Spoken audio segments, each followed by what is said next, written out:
Welcome to a new episode. I am Leona, and today I'm speaking with Hemal. Hemal, you were born in Nairobi, Kenya in 1994, as your family history traces back to Indian immigrants who settled in Africa. At 18, you left Kenya to pursue higher education in Italy, where you spent 5.5 years before moving to Graz, Austria, for a master's degree. Since 2018, you have been living and working in Germany. With a background in aerospace and aviation engineering, you have built an impressive career, now serving as a Director of Operations Engineering, leading a team of 16 people. Beyond your professional work, you also contribute to academia as a guest lecturer at university. Today we dive into your story, exploring your international path and insights on leadership and engineering. Welcome, Hemal. Thank you, Leona, and thanks for the invite.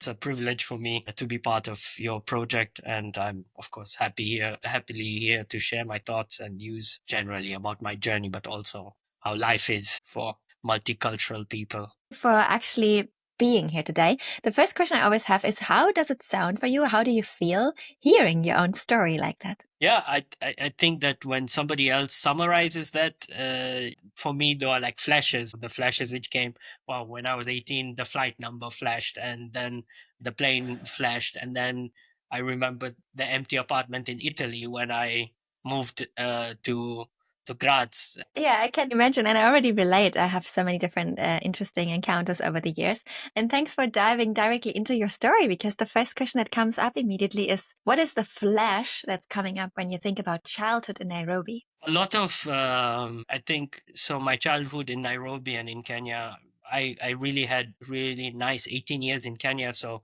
the first few years of my life until I was 6, I lived in Nairobi, different places in Nairobi. At the end, just before I turned 5 or 6, we lived in a nice suburb, and yeah, it's green rivers, existing train tracks without trains, and looking for tadpoles between train tracks and things like that. So a very nice childhood with a lot of freedom of exploring. Always had a bike with me. That's a very, very clear thing. So I always had a bike. And after 6 years old, due to some family decisions, my father decided to move back. At that time, he was a businessman in Dubai, and he came back, and yeah, he was, I guess, going through his midlife crisis, and I understand it now. When I was 6, not, of course. Of course, yeah. And so suddenly he came back, and he didn't do much for 2 years. And then he decided we're going to move to the coast, to Mombasa. And apparently that was because my mom was pregnant with my little sister. So there was like a change of scene. And yeah, and then we moved to Mombasa, which was where I became a teenager, at the beach and much more relaxed. Mombasa is it's an island, so it's a very chill vibe. But again, it shows, I think one of the cool or defining parts of also my life is the fact that my parents didn't really plan their family. So between me and my older sister, we have a 10-year gap. Oh, wow. And my younger sister, 7 years. So even being siblings, we are very different generations. Of course. And yeah, and then I lived with my parents and of course with my sisters in Mombasa until I was 15. And then I moved back to Nairobi, this time alone, to finish my high school. Because I was at an international school and I got a scholarship back in Nairobi. So I decided to take the move also because of a broken-hearted Hemal, who was a teenager, decided he can't stay in Mombasa anymore. So I decided to move back to Nairobi, which was like already a big deal because at 16, it's not very common for young people to be living alone or living independently. So I would say I moved out of home at 16, and then I did my last few years of high school, the A-levels, graduated just before I moved to Italy. So I was already living independently before I moved to Europe, which was great because, yeah, all the stuff when you move out of your parents' house and you're at university, cooking, washing, or things like that, I was already aware I was quite independent by the time I moved to Italy. Thanks for sharing. There are always some questions coming up for me. The first one is, having Indian descent, how is it to grow up in Africa as an Indian immigrant, let's say? I think very, very spot on question. So the population of Indians is quite significant in Kenya in general. That's because of initially when the British formed the East African Company, they called it was a business for them. They brought with them Indian, let's say, laborers. I would say paid laborers, but very low paid laborers to build the railway between the coastline of Mombasa to Kampala in Uganda at that time. And of course, at that time, the British and the Indians had built thousands of kilometers in India. So the expertise were there. Of course, this was a bit different because the railway was going through the Savo. And there are really nice, famous movies and books about how the animals within the Savo reacted. Like there's a famous book, The Ghost and the Darkness. It's a movie and a book where two lions are trying to protect the Savo from this development. It's funny. The theme is sustainability in the end, but it's a story of two lions. They nicknamed them the Ghost and the Darkness, and they were killing these railway workers not to eat them because they were building in their land. But anyway, a lot of wave of Indian workers coming into East Africa from my my grandparents' side. Different people in different families ended up in this part of the world. And of course, when the railway was built, they also built settlements, at the different stations. And naturally, as Indians were born businessmen from some states, they stayed. They mixed a bit segregated in the beginning. And yeah, and then, of course, there was my parents' generation, which grew up there as well, built their careers, businesses as well. Still a little bit segregated, I would say.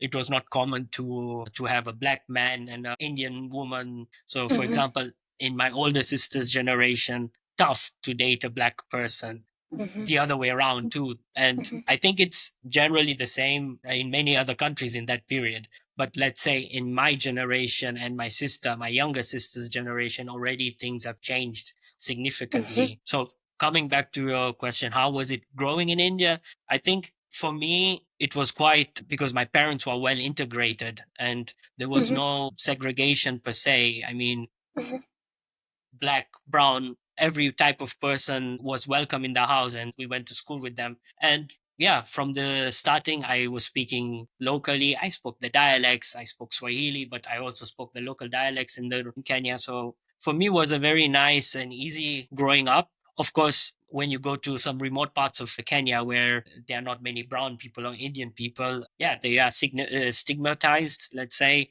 And also, the Indian community is known to be very commercially active. And then, of course, when I was 14 or 15, I had this identity crisis where how do you portray yourself to the people you meet? Yeah, are you Indian? Are you Kenyan? Are you Indian Kenyan?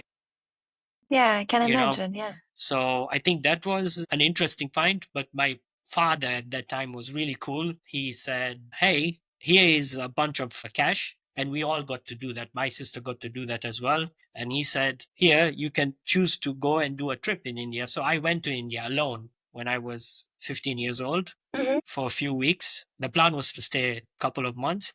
And it was kind of the identity finding uh, yeah, topic. So he gave me a few suggestions on what to do. But the moment I landed in India, in Mumbai, within 3 days, I realized that I'm not Indian. I am Kenyan. And there was also an acceptance from the Indian side because they realized that I was not that. But of course, India has a very special place in my heart. A very interesting country, been there many times. But yeah, in the end, I read one Kenyan article and it summarizes it quite well. I would say if they ever came a war, even though I'm not into wars, I probably would go for Kenya. And if I died, probably my sweat would smell a little bit curry and my last words would be a Swahili dialect. So to summarize, for me personally, it was never a big challenge to have this multiple cultural.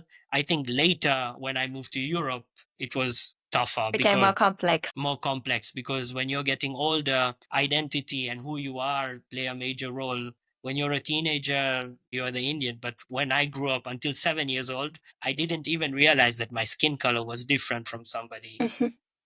So, yeah, I think in Kenya generally and in East Africa, so Tanzania, Uganda, you also have now different generations of Indians. So you have Indians who are originally from the colonization period with multiple families coming across. And the same thing can be told about white, British, Irish, Scottish settlers as well Dutch. You even have Polish families who came from Poland just before the World War, I think World War One, and they moved as settlers. So you also have very white Kenyans who are that from that generation, and they have now 3 or 4 generations of people.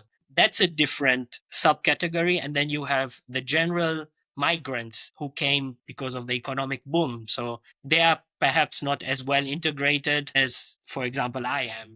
You have different levels of migrants into East Africa from India and Asia. And for sure, the topics we have today in Germany about the local migrants Oh, integrating or yes. not.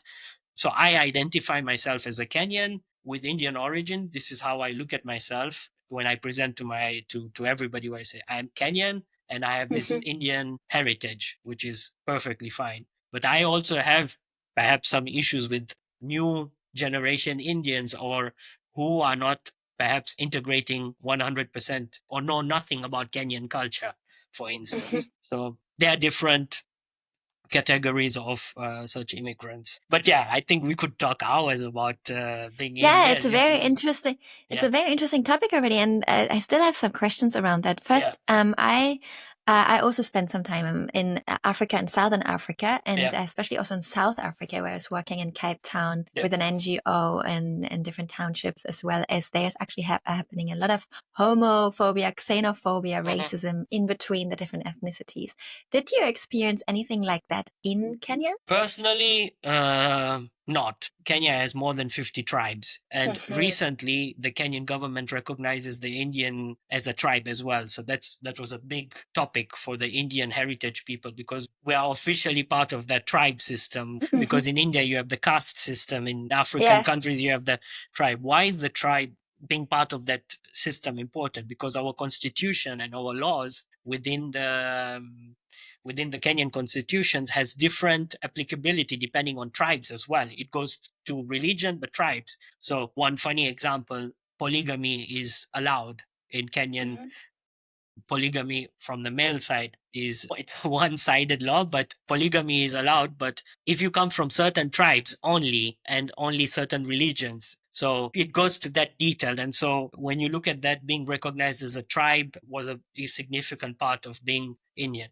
The only thing I experienced negatively was, for example, and that I would say is partly to blame to how the British structured this, yeah, because they brought the Indians and put them above the African tribes, but below them. So they kind of created a hierarchy, which was, of course, natural in Colonialism. colonialism. So there's this topic where Indians themselves perhaps see themselves as a better part of society than the Africans, which is not true because in reality you have very poor Indian families and you have very rich African, let's say, if you really want to put it that way.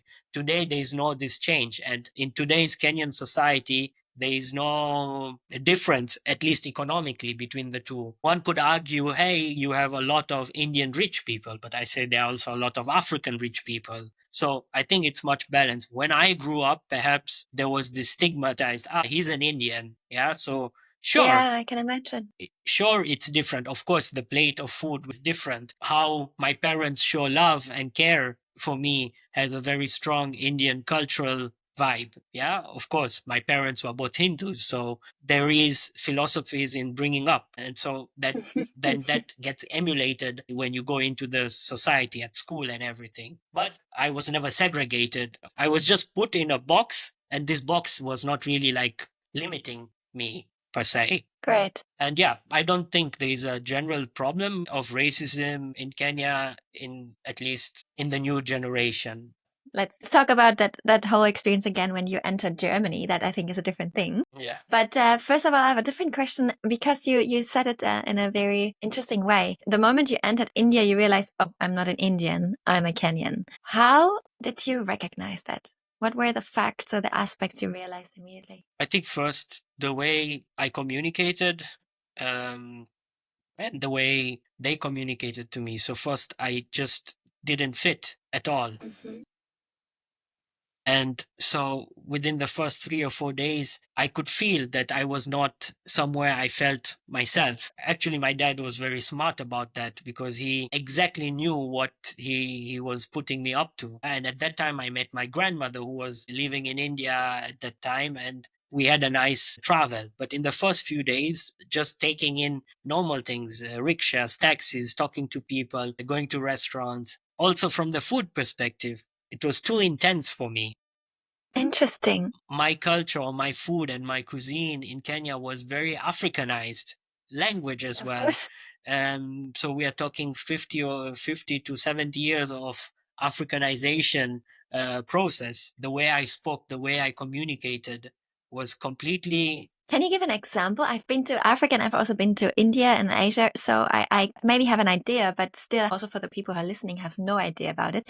What is maybe a good example for the way you communicated? What was different? Very hard on the spot Yeah, I can question, but imagine. yeah, Yeah. let me think about that. So I think the first thing when you arrive in India, purchasing items, shopping, how you go shopping, and how the society is so intimate. I guess it's also got to do with the space. In Kenya, the population density is definitely bigger and higher than in India. So you already feel that there's a big change in the environment you arrive. And of course, I lived in Nairobi, which is a dense populated city, and coming, but Mumbai is a different monster. So just simple things like how you would buy and haggle and how you would go to the market and react. There was a complete sense of difference in the way people did business, people did talk to you. Okay, at that time, I was 14 years old.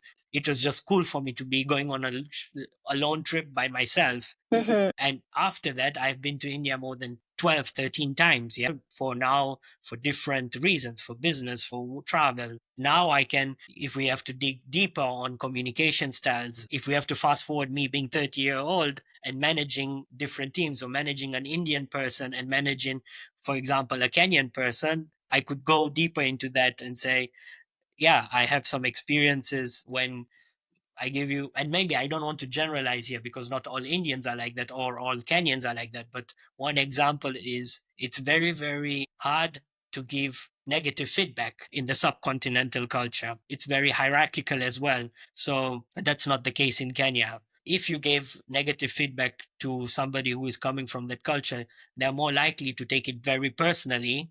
Mm.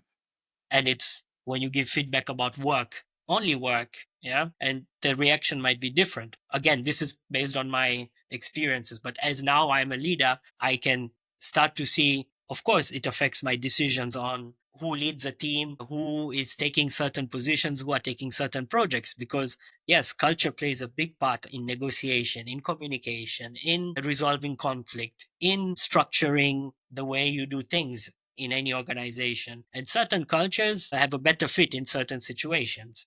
Mhm. That is not the maturity or the clarity I had when I was 14. In 14, it was more a stomach feeling. I felt really far away from my friends. I felt really far away from my language. I felt really far away of being understood and Mhm. the lack of sense of my own space. Yeah. In Kenya, I grew up with a lot of nature. Yeah. And in India was very intense, very intense. I know I can relate to that. Yeah.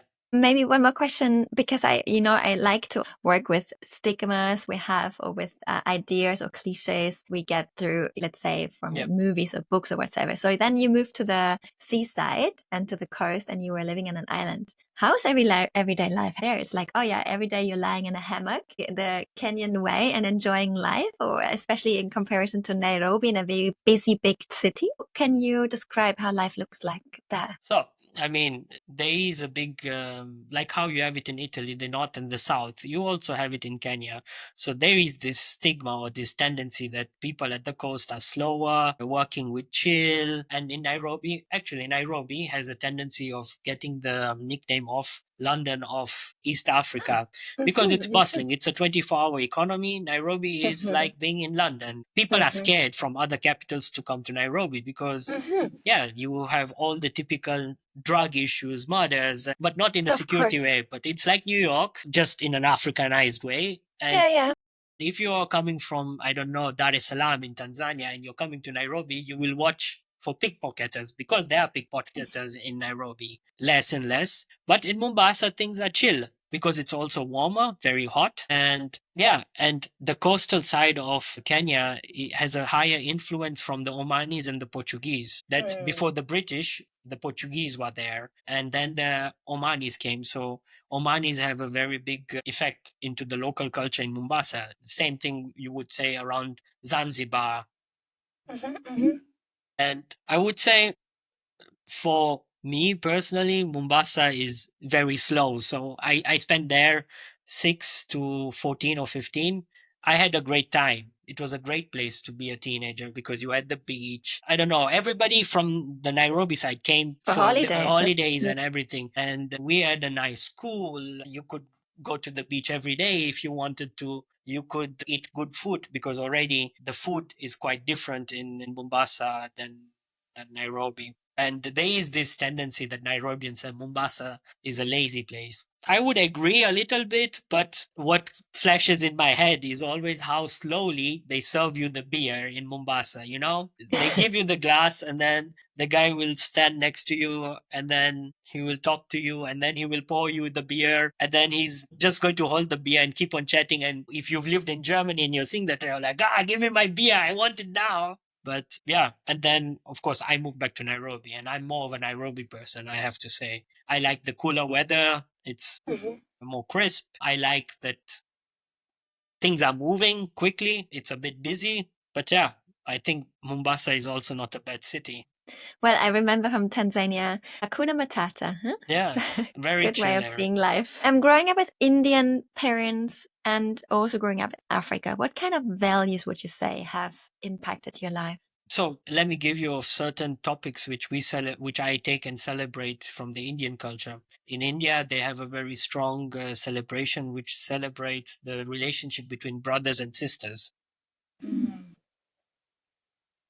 So, of course, I didn't grow up in India, but of course, we took that. So, I'm very lucky that I got the best of both cultures. And also, we were in a position that, my parents were in a position to be selective because they grew up with that culture completely. And of course, not everything how do I say, the heart didn't go well with them, you know?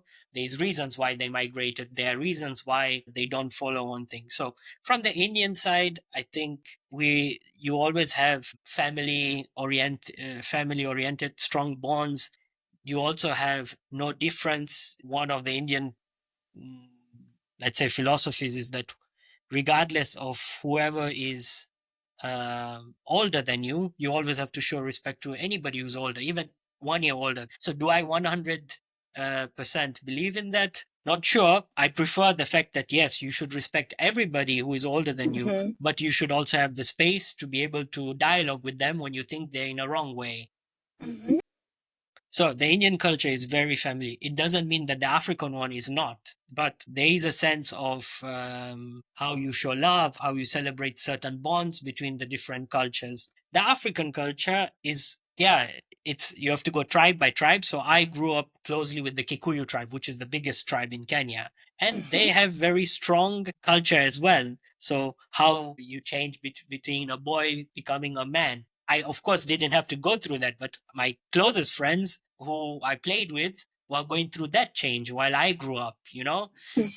Another example, dowry. In the Indian culture, it's the women's side which pay dowry to the male side. But in the Kikuyu culture, it's the men who pays the dowry to the women's side. And in the Kikuyu culture, the women has a more stronger position in this marriage topic than in the Indian culture. In the Indian culture, the woman is seen lower. Again, now things are changing, but when we look at the status quo in the early 2000s, and the good thing about that was that my parents, or my father particularly, they could show us what were the differences of these two topics. In the end, Could pick the best from both yeah, sides. you could pick the best, but the best part was to be able to have the exposure to understand and to be able to compare. And sometimes, and I think that's very important when you come from a third culture or migrating background, it's easier for you to compare certain or to level and then compare certain extremities of cultures. So I think for me,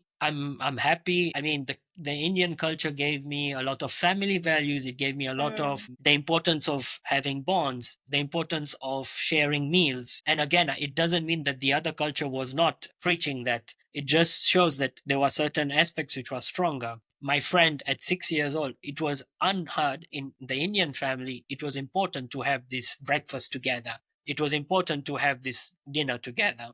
But in the African culture, sometimes because the aspects were different, the men, for example, left early for work. While in my culture, that was a goal for the family to eat together.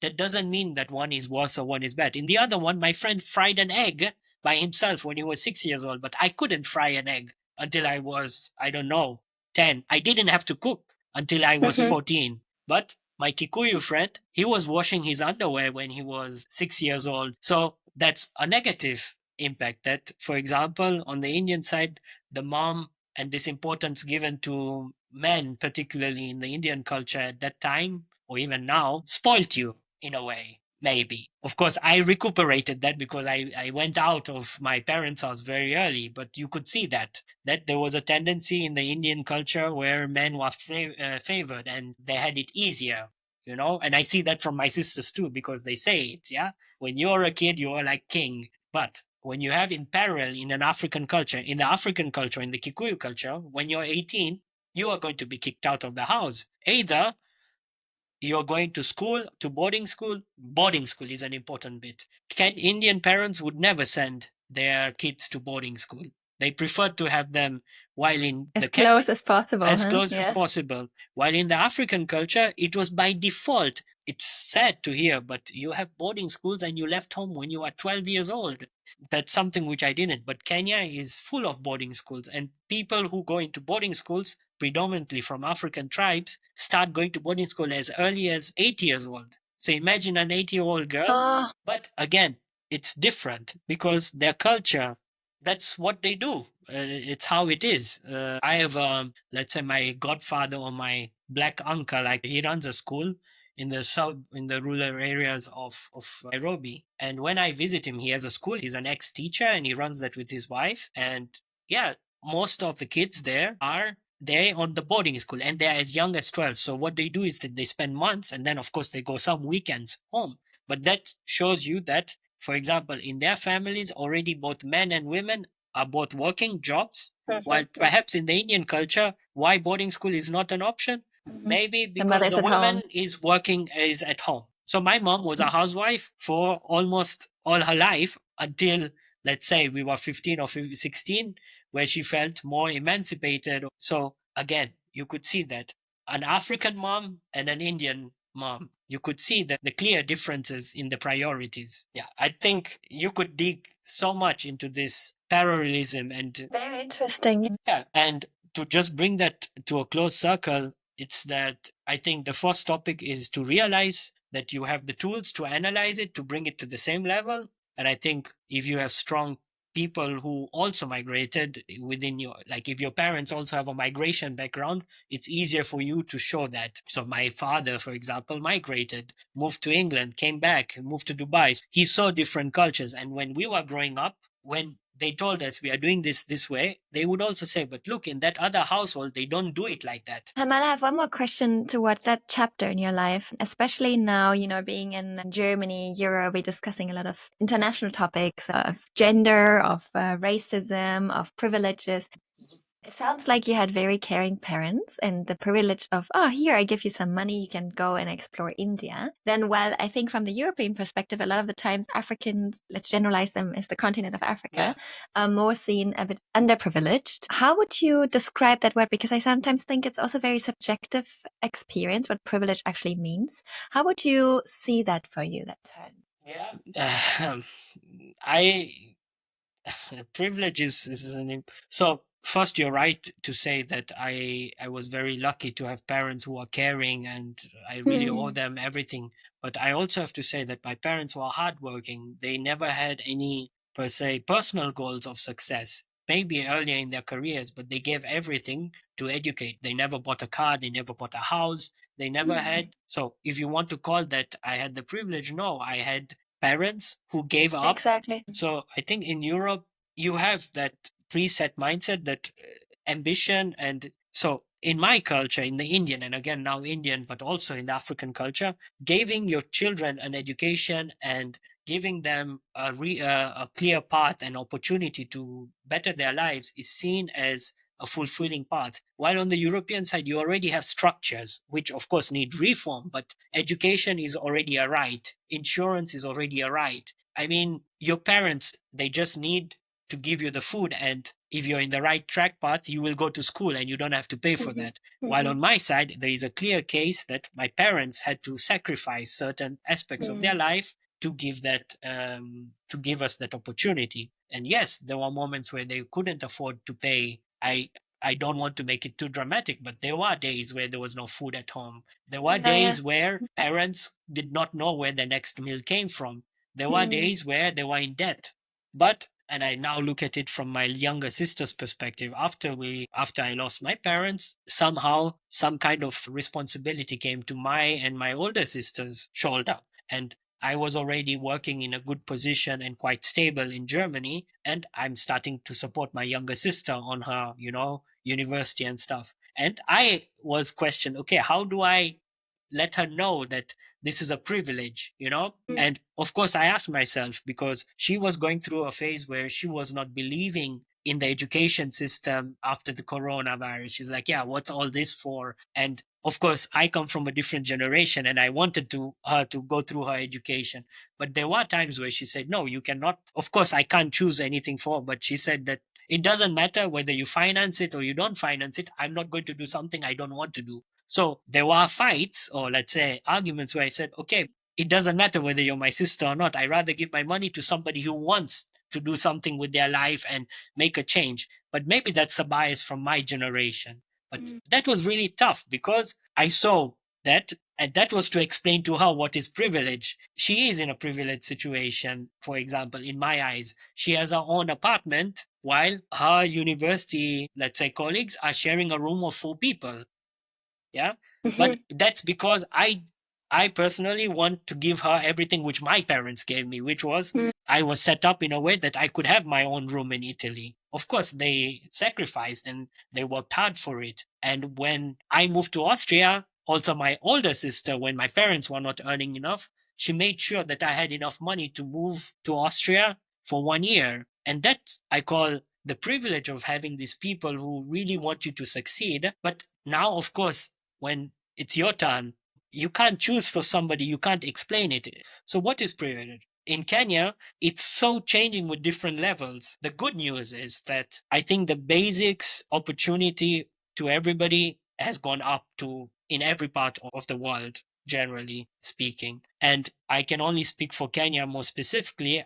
I think Kenya is already in a good place in terms of literacy rates, one of the highest in the world, very good to access to education, very good access to, let's say, the balance between male and female graduates. So there is a lot of positive change already happening. But when you look at it from the European perspective and you look at, if you want to call Africa, and you look at privilege, I think the privilege is just having these institutions which are working, having the right to health, having the right to education, having the independent of people around you. And I think that's where Europe was seen as an advantage, or is still seen as an advantage, that you have this institution. After living in Europe now for 12 years, they all need reforms and they all need certain changes. But if you start it from a Kenyan perspective, and if I grew up and I was told, hey, it doesn't matter how poor your parents are, if you work hard and if you want to succeed, regardless of the parent situation, you will find a way. And that's the situation in most of Europe. Yeah. Sure, kids would face trouble if their parents are not doing well emotionally or physically. But independently of that, you have a pathway to a acceptable education. While in Africa or in Kenya, still today, that's not a given right. And that, again, big topics, politicians, corruption, philosophies behind that. But they see education as a priority in Kenya. And everyone who is as poor, their first thing is to make sure that their kid is going to school. However small, bad, or shitty the school is, they want that. Yeah. And that's already a positive thing. The next step, of course, would be to guarantee this automatically, independent of your family. So I think I was privileged not because of the richness of my family. I was privileged because I had people around me who saw education as a necessary means of survival and investment and also security for your future. Wow, that's a very reflected answer. Yeah. Thank you. Yeah. So, yeah, I think education was the key in my life from both my parents, but also from my siblings' perspective. I think it's the chance to be yourself in a different environment. So it's not like they wanted me to get a degree. They wanted me to have the chance to go and try this degree, you know? And then with that comes all the different things, yeah? All the different challenges, all the people you meet, all the different languages or different structures you have to deal with, all the bureaucracy you have to deal with in all the countries. I think for them, that was a very clear thing. At least I say my father, because my mom was part of a generation of Indian girls who were married off before they were 18. So poor her, Yeah, she I did. know. I remember that. Yeah, so even though my parents, both of them, have no high school education, somehow they stuck and they understood that, hey, we didn't have an education. Let's try to make sure that our kids have this right at least. And then there were, I would say, wise, and I was lucky enough that there were people who understood that with that access to education, it will help this X person to face certain issues, challenges, will give certain opportunities. And they were right. So the moment I got to Italy, my first thing was, of course, to focus on my education. But within 1 year, I was completely financially independent. Yeah. But that was because in Italy, I worked hard to understand how the system worked, and I tried to ask as many questions and try to figure out. And I realized, wow, okay, now I'm in a system where if I play the cards right, I can become financially independent very quickly. Yeah. And that for sure was not to all international students in Italy, because probably they had different backgrounds coming in. They thought coming into Italy was a mind changing topic, and that now that you have come into this structure, everything will just go. No, you still had to work hard. You still had to try to understand how this structure is working, try to be fair. So I think a lot of international people also failed in that sense, because you have a lot of international people coming into these systems and they say, okay, that's it. The system works. So now I can take advantage of it and probably not give back to it. And that, I think that's a big challenge for all European countries. I was reading, I think just before our call, Italy has lost 700,000 graduates from their system, including Italians themselves. And the Hmm. average cost was around like 100,000. So imagine the Italian government has invested over 700, 800 million, and all those people are paying taxes They're gone. in Germany, Spain, in Sweden, including myself. So, yeah, it's a very terrorizing topic for, I think, governments and also local institutions, because they need to retain, because I personally believe that I'm perfectly set to contribute to the Italian system because I'm integrated. I speak the language. I have a degree. Of course, now I'm also integrated in Germany. So now I'm doing that here. I guess that's a challenge for many of the European countries. But at the same time, for people who are coming into these countries, it's not anymore a place where you can come in and just ride the wave of free stuff or social benefits or Welfare or something. Yeah. welfare. Yeah, it's going to catch up with you at some point. Thanks for such diverse answer. I'm really inspired. So when you were 18, you left and you made it to Italy. I assume because what you were saying, it was quite typical for the Kenyan tradition or culture, that kind of leaving and going abroad. Or where did that idea come from to go to Italy? You could have gone everywhere.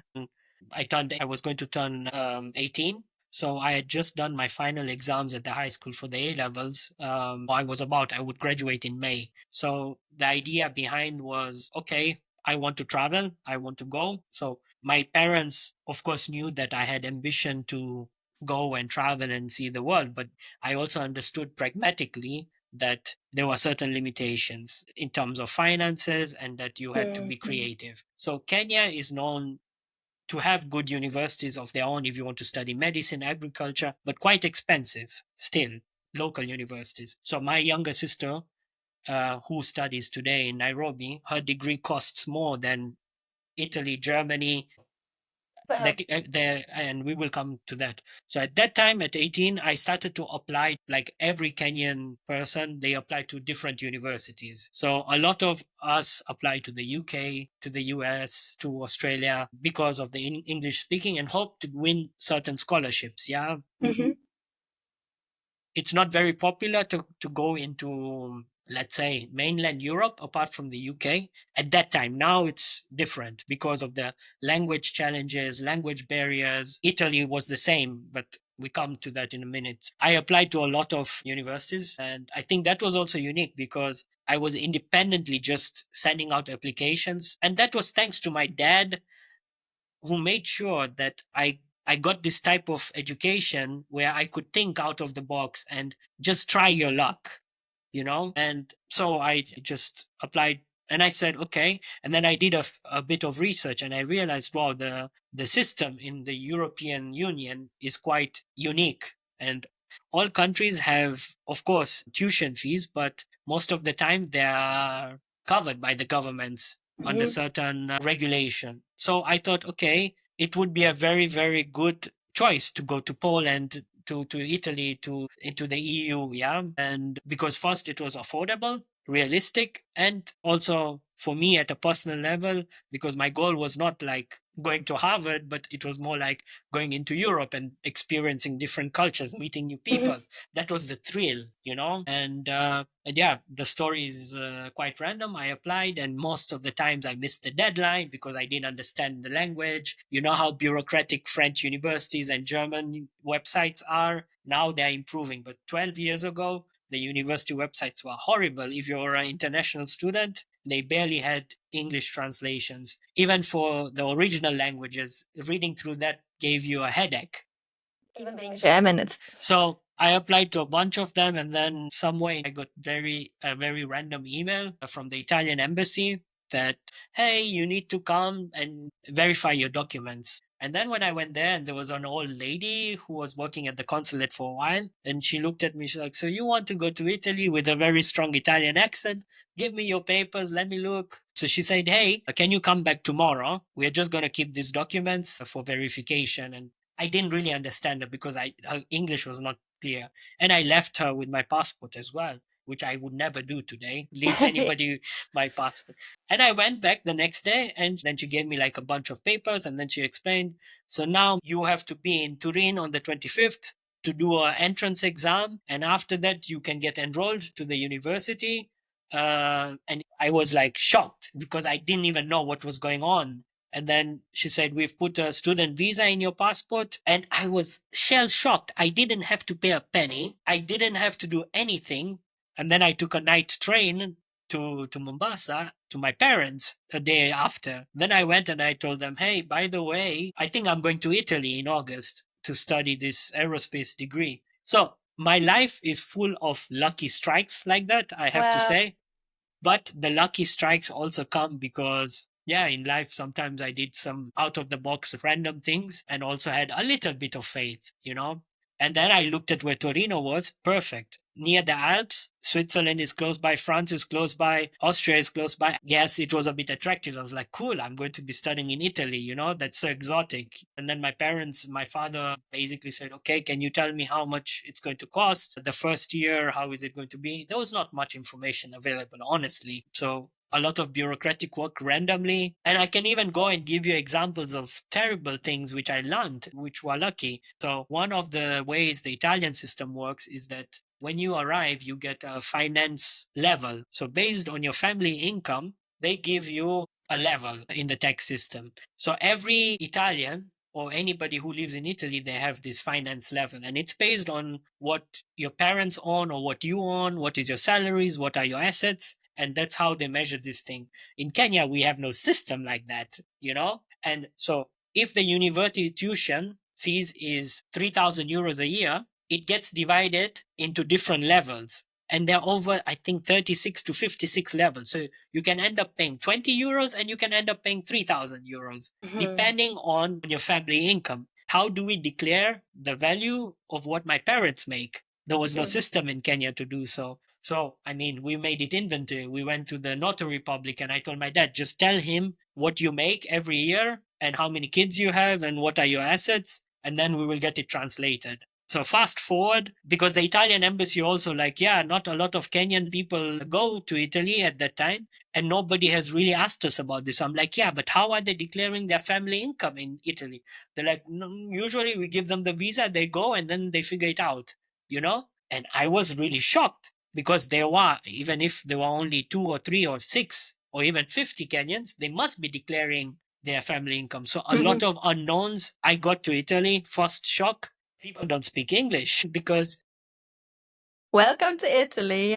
yeah, but in general, that's a topic for many non-European countries, Of and course. still there is a tendency. So for most of people in Kenya, I can say we have this assumption that there is a standard level of English across European countries, which is not true. Of course, it's getting better. So Italy 12 years ago and Italy today, it's different. So coming back to this topic about the level of income, I got to the university, I went to this finance office and I gave them this signed copy, which was translated. So they took it and then they looked at it and they're like, here is your level. So at that time, we didn't. I mean, it's you don't earn European. So you must have declared around 20,000 euros of yearly income, which is still good income in Kenya. But so I got a level, which was, of course, not high, but it was on the lower side, but still I got a level. And after that, based on this level, I had to end up paying fees for university around 500 euros a year. Okay.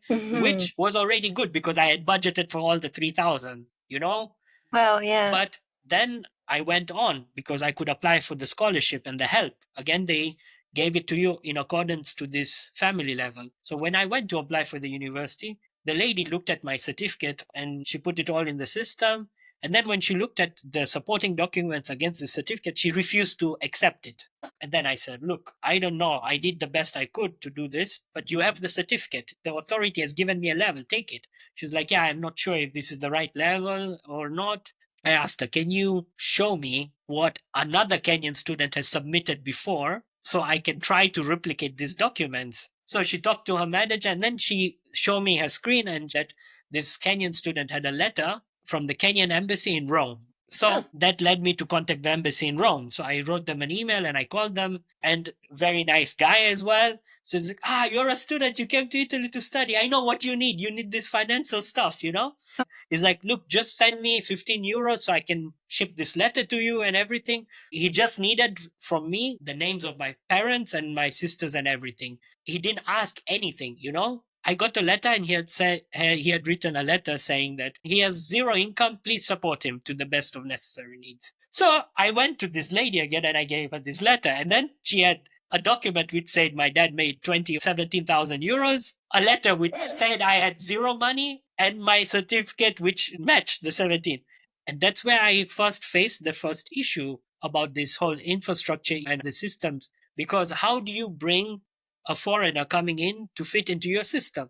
They didn't have a way to verify that. It was very awkward. She could put zero level, or she could ask me to put like zero income. And so, of course, she chose to accept the certificate because that was the more genuine topic. But so funny, the Kenyan embassy by default said, here you go, buddy, get as much as you want. And I didn't understand that until the results of the application came. It said that I was eligible, but my level was too high to get help.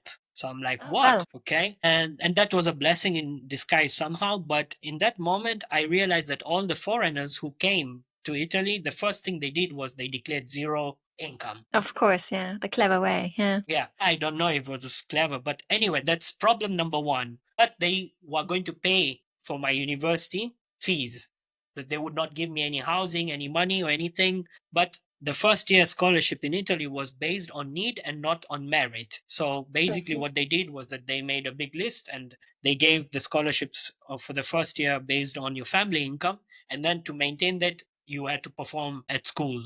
But of course, that pissed off a lot of Italians because the Italians were part of the same fund and they would never get much money because they had a system which declared value. Yeah. And of course, zero against even the lowest income in Italy the zero would always win. Of course, that's how they went through the list. Lowest income, critical countries.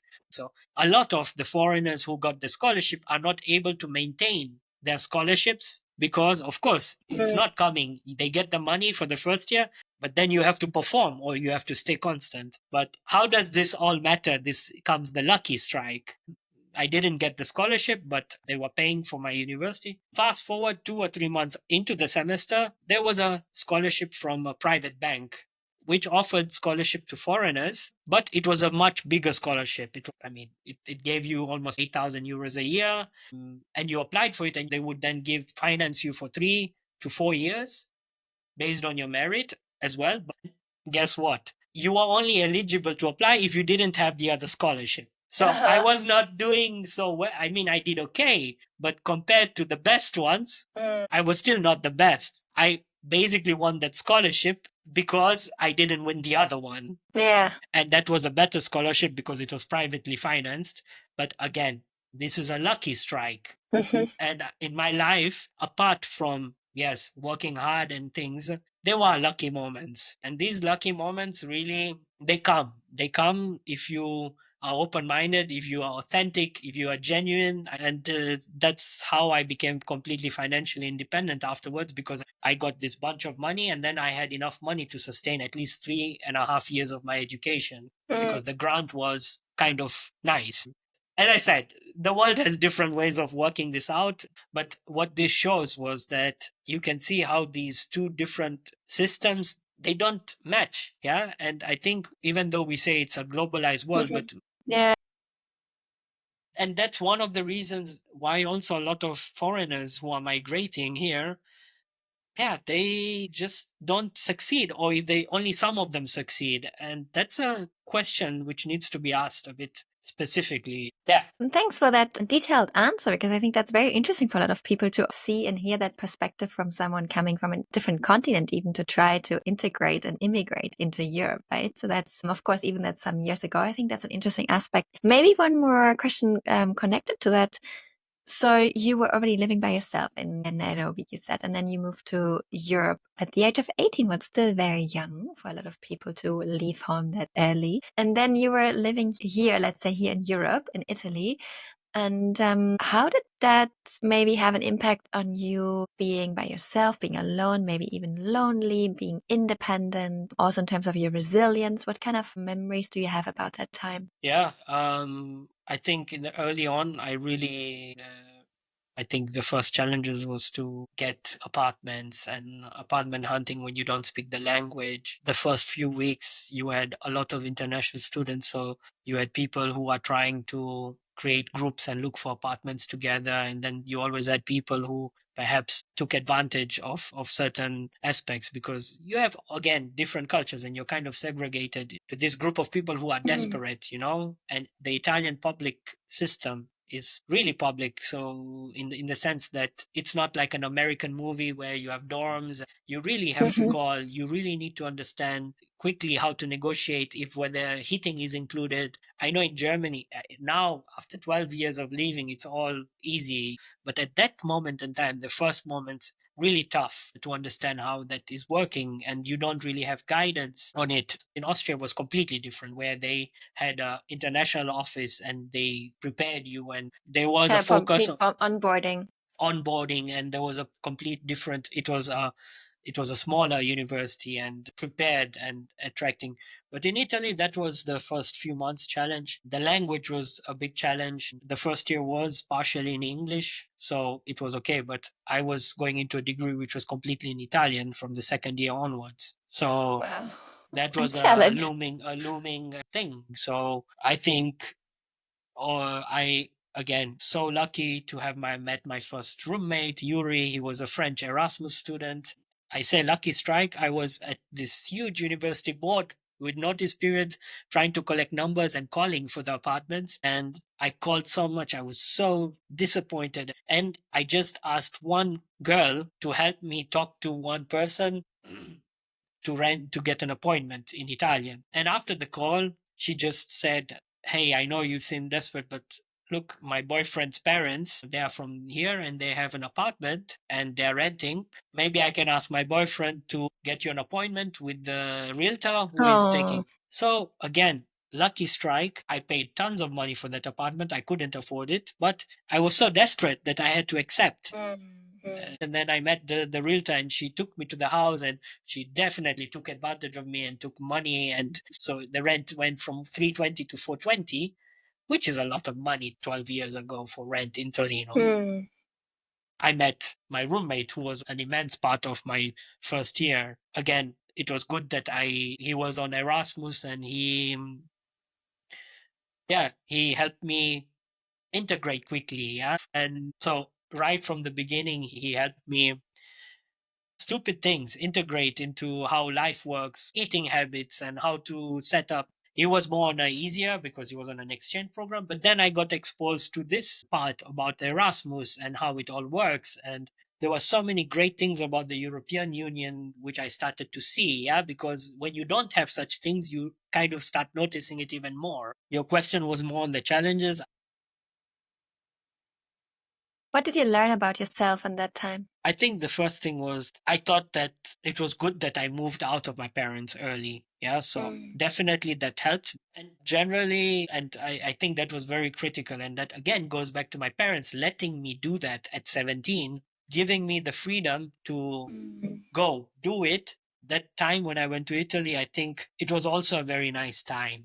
I would say, the feeling of being 18, being in Europe, in Italy, having like something to the future. Yes, things were looking tough. I was okay academically, but the level of education was completely different. The style of teaching was different.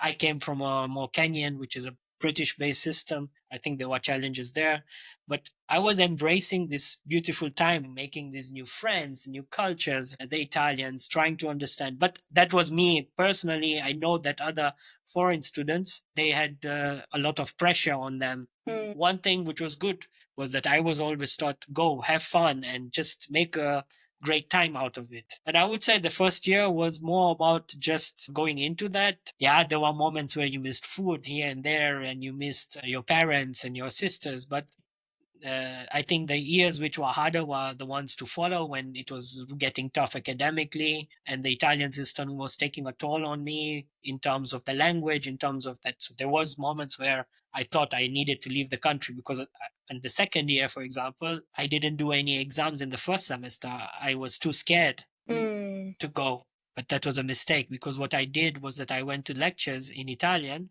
came home and redid everything by myself in English, and then that was stupid because then I went back to do an exam in English, and then the Italian professors were some were accommodating, some weren't. So I had to change my way of doing. So in the second half of the second year, I started to do everything in Italian. And as soon as my language was improving, my social life was improving as well. And already in the second year, I had a good group of friends. So I already realized which parts of the area had rent control. Again, you have to be curious minded. And from 400 rent already in the second year, I had a single room in the city center for 200 euros. There were times, huh? Yeah. So, like, you can see that I think the more you integrate, the more you are curious about these little things. Choosing a degree also in another language, especially a language you still have to learn, that's also quite a double challenge, I would say. Yeah, I think the Italy decision and the speaking of Italian, I think it probably is connected to the heartbreak when I was a teenager. Somehow I wanted to prove myself that I should be able to do it. But I don't think. I think it was just the thrill of doing it. Yeah. Also, the thrill of doing something non standard because I think not a lot of Kenyans, and for that matter, Kenyans with Indian origin were doing that. So I really loved this unique opportunity to, and I realized that very quickly that if this pathway was right, I was in a good way to get a lot from this experience. As I said, there were challenges. Second year, when academics were not going good, I have to say that I never had large challenges in my education time until high school. I was pretty okay, balanced person, never struggled with school per se. And for the first time, I was begging to pass exams. Yeah, I understand. Instead of nailing them. So, yeah, that's a hard pill to swallow. But, and then again, as I said, it's always a balance. Like you have to stay resilient and stick to what you believe in. And then you also have to hope that when you're in a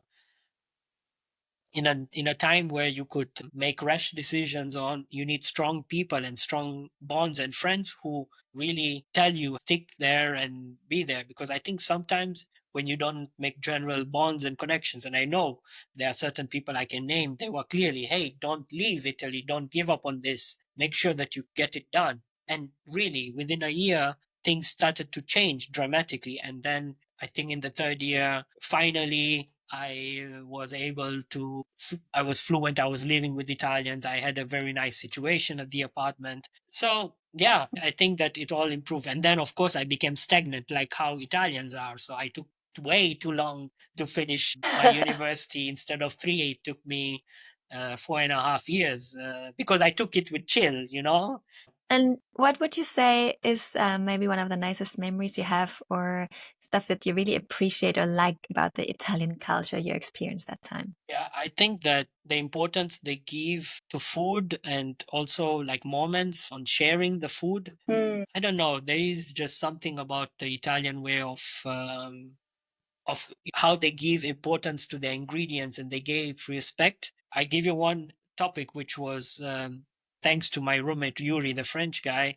Um, I call it the desensitization of my tongue. So I was used to stronger tastes and stronger things. So of course I found the food bland in the beginning.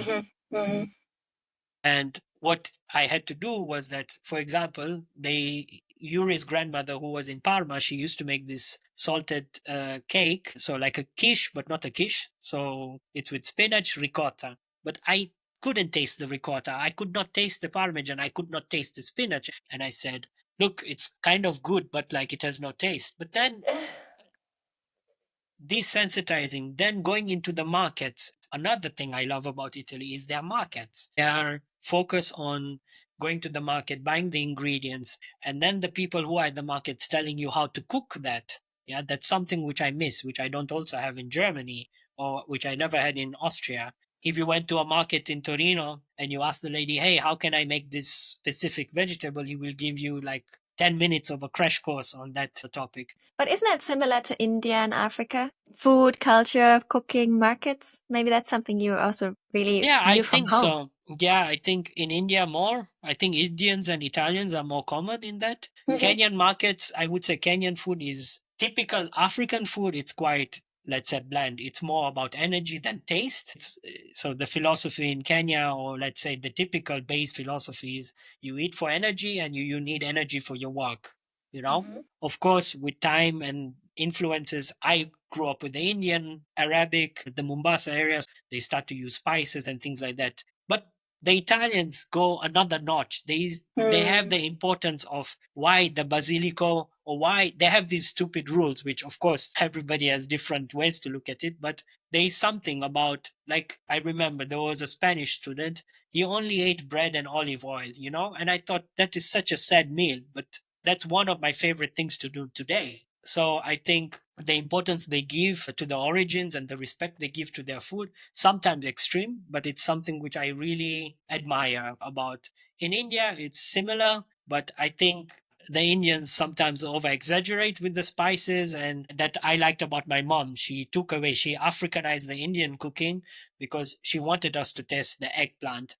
The Italians, they have something about that. The Italians who are listening will definitely appreciate you saying that, I Yeah. guess. Yeah, and I think that somebody's grandmother's recipe, somebody's uncle has done something. I know it's common also in other parts of Germany, Austria, but I think they gave this importance really, really high. So, yeah, I think in general, that's what I liked about that culture. Let's jump one chapter further. You then decided to do your master's in Austria. So then suddenly another culture, another country, also German speaking. How was that for you? Yeah, very interesting time as well. So obviously that also comes to the negative side of the last chapter. So after I graduated, I was with my ex-girlfriend at that time. We were having a good time, and it was quite nice. And it started to come where now was time to think about the masters, and I was a bit fed up with the Italian theoretical side. So I felt like I was not going anywhere in terms of my career if I remained there. I was interviewing for jobs, and I'm applying for an engineering job. I'm getting offered a call center job. The situation was dire. It's still quite the same right now. The Italian system is very theoretically. I went to a university where you had professors teaching the same course for over 20, 25 years. Yeah, that's a very typical problem in academia. Yes. Yeah. And they made the same joke at the same lecture Same moment in the next years. So there was a big disconnect between reality of industry and that. Of course, at that time, I didn't even know what industry was. So just I felt that the expiration was coming to the end. Very difficult also emotionally because I was involved with somebody. And so it was like almost like choosing to leave. So after a few interviews and things, I said, okay, I'd already started actually my master's while I was doing my bachelor thesis in my university in Italy. But I was not feeling it. I went to a few lectures and I said, no, I can't do this again. I came across the fact that in the German speaking countries, you have specific universities for applied sciences. They started to attract me because they had a lot of young professors coming in, but also people who are working at that moment while they're teaching. So again, randomly, I came to Austria. There were not going to be more than 30 students in my class. It was quite affordable, 700 euros a semester.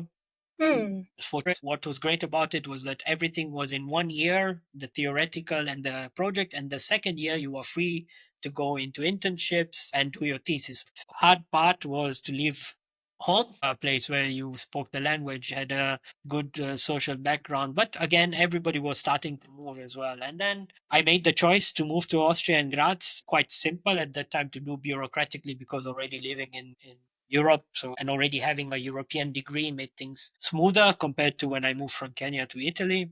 And yeah, I struggled the first semester because, again, Was it in German immediately? No, the master's Okay. was in English. So Okay. it was always in English. I was learning German on the sidelines, but the master's was in aviation, very specific. And my goal was to get that done and to pump up my career somehow because I knew that parents were getting older. It was time to grow up, let's say. So in that semester, the biggest challenge was the fact that in Italy, everything was theoretical. In Austria, you learned less theory, but you had to deliver. It was more industry oriented. So a lot of presentations, a lot of reports, a lot of like how the work industry works. What matters is how you present the little things you know. So it was really Jumping into quick. ice cold water, right? Yeah. Yeah. So I struggled because in Italy, we had one lab and I had 6 months to submit my report. Here, I had to submit a report every week.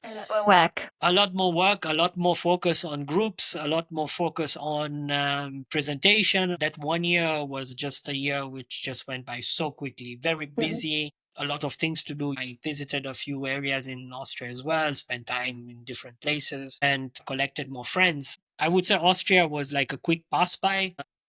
What was the biggest difference for you between Italian and Austrian culture? Yeah, I think the respect of time and scheduling was big topic. So I think it's good to have that. Italians were more flexible. There was no fixations on dates or things like that. I remember one time I had to do an exam and I was not ready for it. And you always had two dates. I chose the second date so I could prepare for it. But then my professor said, dude, listen, everybody is doing the first date. Can you just do it? Because we can all go on vacation earlier, Yeah. And I'm like, yeah, but I want to prepare. I mean, he didn't say that you're going to pass, but what he tried to say is that we are all prepared. In Italy, there was this focus on you have to suffer to get the degree. I spoke to my classmates in Italy and they said the same. Wow, we suffered a lot in Italy, and the education was not adaptive. I believe all education systems need a big ramp up, but in Austria, things were more organized, things were more clearer. It doesn't mean the Italians were not. It was just a different culture and different way of doing things. Simple as where you go and do your immigration documents and how you do it. What would you say? So coming from an Indian background, then growing up in Africa, then studying and becoming a bit of an Italian, and then suddenly moving to Austria, what did you learn about yourself in that time in Austria? You have to adapt. And again, you have to change your way of doing things. The base of yourself, the key values that define you, of course, I believe they don't change. Yeah. And it was made clearer to me recently that the values I had, or the dreams, or the basis on which I made my decisions when I was 5 or 6 years old, which is go have fun and respect people and be genuine, be authentic. Don't fear to do things in your own way, confidently speak your mind. Those things remain. But I think when you move these countries, it becomes clear to you. Again, I had to change my way of working. So I was dealing with personal not issues, but let's say having a relationship with a country and a person in another country that not going in the right direction because you see that there's no way of coming back to Italy, or it's not going to work with your ambition or what you want to be successful. And at the same time, you still have a home. For me, Torino was home at that moment. So there was no reason to go back there. And that was hard because in that moment, you're like, wow, what next? And it's not like you could go to Kenya all the time. So I think that year was an interesting year in terms of just being, again, resilient, being patient with myself, trying to make the best out of the situation with all the opportunities I got. And that was the big change, yeah, from Italy to the German speaking. There was this sense of, okay, what's next, what's next. In Italy, that feeling was not there, let's say. More the moment and living the moment. Exactly. Interesting. Okay, so and that would be actually my next question, and also the question that is, of course, arising at one point when you're applying for universities. Why engineering and why aviation? Yeah, I think I never had this pressure from anybody to become a certain type or go into a certain profession. I knew myself that I was good at math and I was good at science. Actually, I knew what I didn't like. I didn't like medicine. I didn't like biology. I needed mathematics. I would say mathematics was interesting, even though I thought I was good at it. But then at university, realized that I was completely crap at it. But generally, the sciences, physics, I was more attracted to that line of studies. And I don't think that I had a lot of chance on the art side, like on art and music. I wish maybe if I had to change something in my growing up, maybe if I had parents who are more musicians or artists. I'm always curious how that would have been if it was like that. But again, you don't choose. I had a really great time. So I chose randomly. I forgot to tell you, when I applied in Kenya, I got to a lot of prestigious universities in the UK, which I couldn't afford. So I got to UCL in London, which was really great, but I didn't have the heart to ask my parents to pay £14,000 a year. I understand. I got into Warwick, which is one of the best institutions to study maths.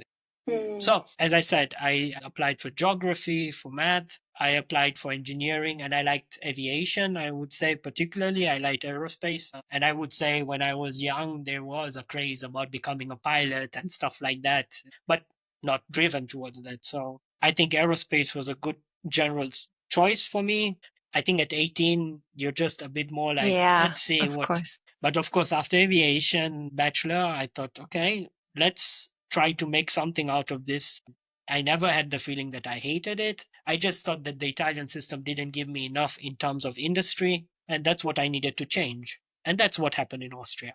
And I went from more engineering to more focused on management topics. Let's say less focus on the theory, but more focus on getting stuff done and how to organize stuff. I think it was a good mixture. Italian was a good, resilient degree, which made you work hard and really had to understand stuff on the basis. Austria told you how to take this knowledge and make it something useful, or how to manipulate a theory for your benefit. Today, as a working person, I'm glad that the Italian part was there, because when I'm faced with problems, because having been resilient and having went through that topic where you had to do everything by yourself and really understand everything.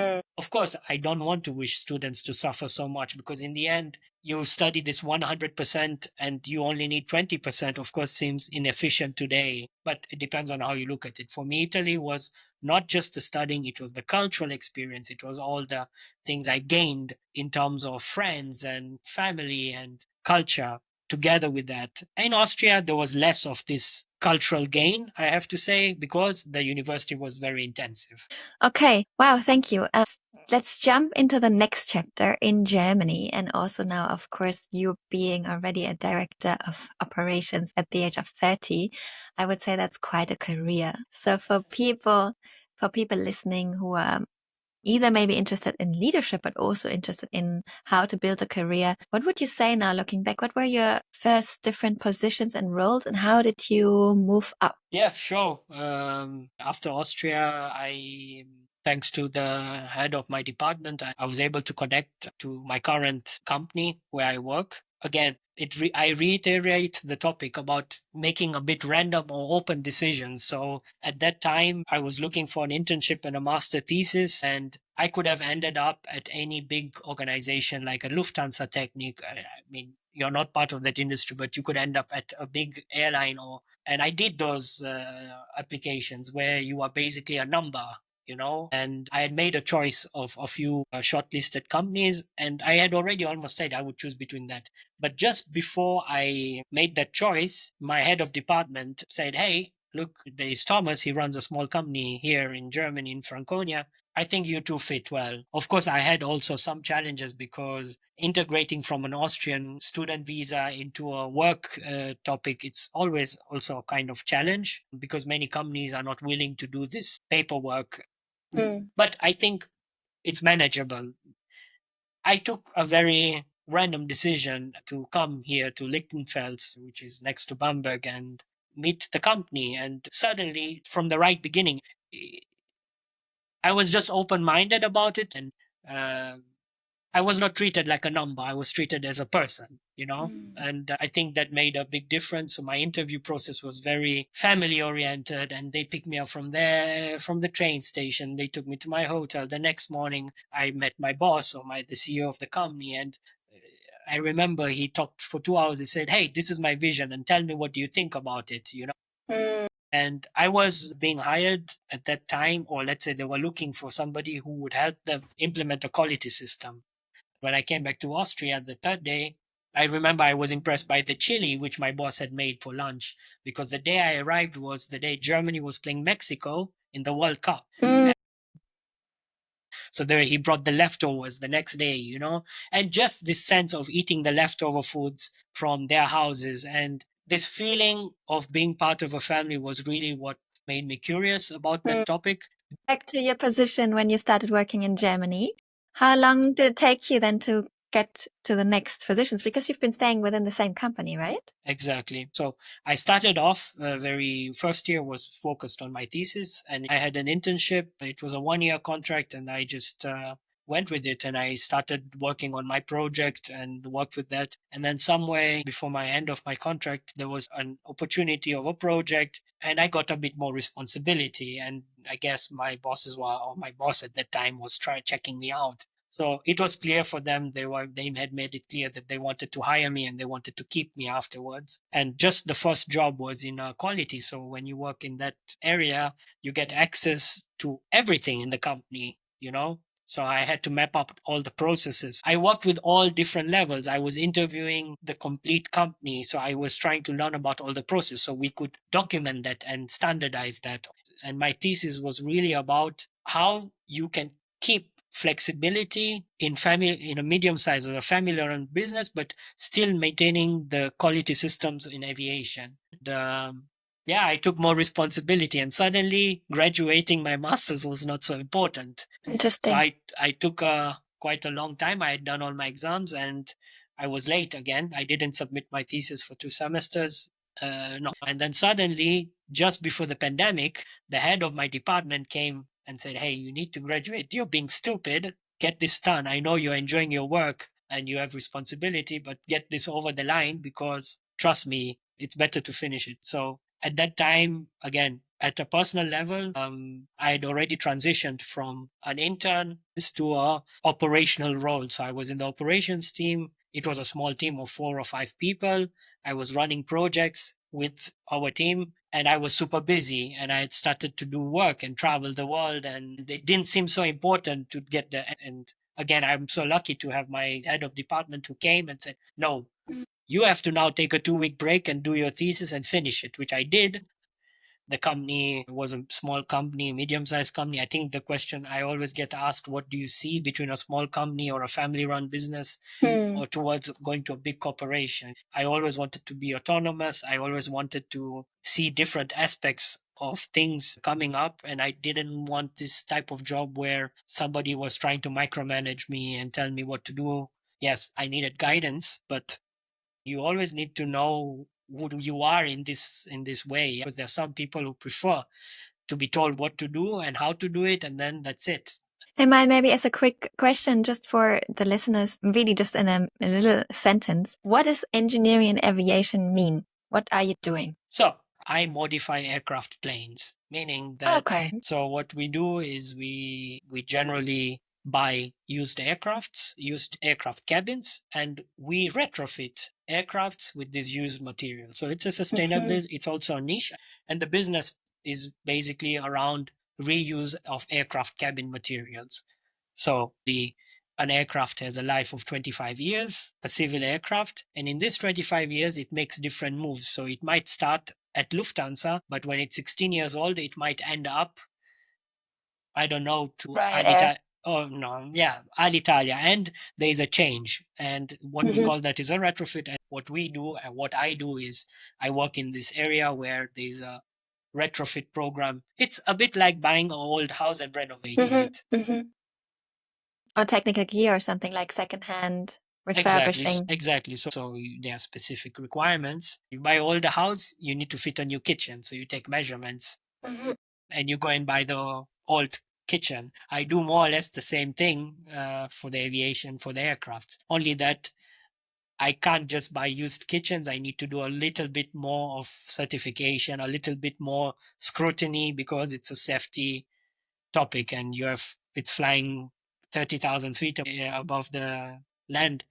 In a nutshell, that's what the business does. And I started, of course, with the quality. Then I started to do all the operations and the project management. So my second position was really project manager. So I managed such retrofit programs in small ways with a small team. After that, the company grew, and the business, because of the pandemic, was a bit up and down. I kept on my position as a project manager, and then I became an operations manager, where basically I had a smaller team and I ran everything which is related in operations. And of course, I had different people who I was managing. And lastly, in 2023, I got the director positions for operations, and that the company had already tripled in revenue, tripled in size, and people and operations in different locations. But yeah, in between, there are interesting things which happened. I think one which was unique was the digitalization of the company. I think we spent a lot of time during the pandemic to digitalize the company. I think that was very, very interesting project, because I think digitalization is a big topic in Germany at the moment. Yeah. You were 28 when you got that position. What would you think is a character, a trait, a skill, a certain way how you are behaving that was so beneficial to you to get that director position? Good question. I would say I always try to take up the challenges. We in our in the company, we always say that ownership of problems. I think I always, whenever I was given certain responsibility, I made it my own responsibility. And I think that was one of the main traits for leadership. But in general, if you want to be successful, I think that having ownership of problems and taking responsibility and looking at that problem and looking at it from all angles. So on the different positions, whichever challenges came, I think that was a key, let's say, the ownership of problems. And then another topic is, yeah, what is driving one person to be successful is different to everybody, and some people are after to have a higher position, to have more respect, more power. Some people want more money or want to have more money. Some people want to make impact. Some people want to change something. And I think everybody has different drivers or a mixture within the drivers. So it can be a bit of everything. But I generally sense there is always one specific driver. Yeah, for me personally What is was, your driver? yeah, my driver is influence. So when I look at leaders and when they clearly know how their decisions affect the different people, like from the employees to their families to their children. And I like this, or I what drives me is that I want to see that within my sphere of my decision power, whatever decisions I make, I want to see the positive change or the changes. Of course, not everything I do has a positive impact, but the goal is that within this sphere of first you respect and you know that you have this sphere of influence, and this is like the people who your decision affects. And what drives me is to see people in that circle improving and growing. And then everything else which we talked about power, about driving decisions, about salaries and money, I think it's all coming together with that. But for me, the focus has always been the people and how they are growing. Of course, I'm interested in making more money, but I would say that's not the main driver for me. My main driver, and what I saw in my career in this 6-7 years, was that what gave me more joy was that how these people around me and how the infrastructure around me was growing, and how that sphere of influence is growing. And now, let's say, as a young leader today, or going to become, it's even getting more clear. You're leading kind of 16 people now. What are the biggest learnings about leadership and also about yourself in this case? When I look at the last 2-3 years, to your question, I mean, personal learning curve. First of all, responsibility and topics related to leadership just find you. Of course, there are traits which you learn and you grow, but I think it's about in your career, in your life steps, how are you taking on the challenges? What are you just comes to you and it attracts you based on the challenges and the situations come to you. The opportunities to become a leader or to become, if you want to call it a boss or whatever, manager will just present to you if you're true to that being genuine. So there was not like I didn't come into the company to be the director of operations. Yeah. That was not the reason why I came to learn as much as possible, to enjoy my work, to make a positive impact, and then see where that goes. Of course, between that time and now, the challenges has been I'm still a person who is young and learning, and leadership is has a lot of topics related to emotions, to communication, also different ages. So you are managing different ages, you're managing different cultures, you're managing different rhythms of work, you're managing different expectations. I'm still, I would say, in the learning curve to optimize different and find my styles on it. But so far, I think the learning curves are one, you need to first accept. I had to accept that I'm not a good communicator. Or I also had to accept that the way I communicate needs to be worked on. So first key step was for me to identify where I am weak when it comes to leadership. I am also very weak to articulate my responses. Okay, I'm getting better. I'm working on that to clearly communicate my decisions and why. So I think a lot of young leaders struggle with this, first choosing the style and then also identifying key weaknesses within Not only the their young ones, to be honest. yeah, I think in general. And I think the first challenge for me was acceptance. So now I'm more in the state that I'm not the finished product. I will make bad decisions. I will make wrong decisions. But do I have the skill set to manage that? Yeah. Then within that to find my style. So within that 3-4 years, I think the key parts have been first, getting help, meaning from professionals like yourself who are guiding, I would say mentors, guiding, or let's say professional help in terms of communication techniques, when to communicate when, how to make decisions. Because I think in leadership, it's a mixture between having experience, having the stomach impulse, but it's also a lot about timing. And those are not just topic which you are born and you are ready to do. Yeah. Yes, you can have a bit of everything and you are better positioned, but it's something you have to constantly work. And then the last bit, I think, is now I'm realizing that it's so important to have um, inputs from different levels of society and working types and professionals. So to have a good mix of people around you who are working in different sectors or who are not only leading but also working and contributing in different. So I make a choice that when I'm at a bar or something, I want to understand that teacher who is working with disabled kids, how she manages communication with the parents of these kids. Beautiful. Yeah. So I think that's one key aspect, to always have these mixtures of personalities. And lastly, and that's a good old formula, you need to have older people who you count as a mentor, and they have to be impartial. They could be just professionals. And I think any good leader, older leader, when asked to be a mentor, they would happily and proudly do it. Yeah, because I think, and I have 2 or 3 people who I pick up and simply ask them, hey, I'm faced with this situation. What did you do? Did you have that situation? And of course, most of the times, these are people who have had experiences in leadership positions for a long time.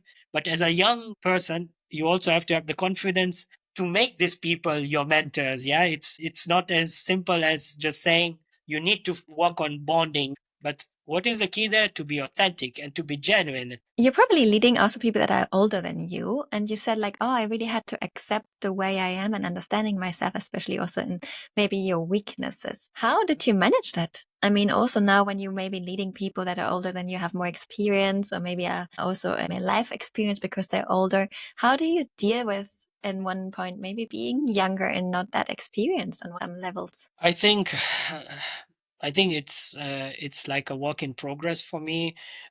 As I said, I'm not the finished product yet, but I I embrace it. I embrace it, but I think that I genuinely I want that my people who I work with, or like my team, that they go home and they have a positive impact. They think that their life is going ahead. They feel they're being heard. And I know it's very hard because not everybody would be thinking this way. Yeah. Because you're making decisions every day for different topics. I'm just trying to now come back to your specific question about older employees and older colleagues. I think first you have to put in the hard work. So I saw that if I want to lead somebody who is 50 years old and I'm 30, they need to know that you're giving your blood and you're not just making decisions without understanding what work they do. And I think that's a big mistake from many leaders, that sometimes they don't have the hands-on experience. So why am I successful, or why I can feel, is that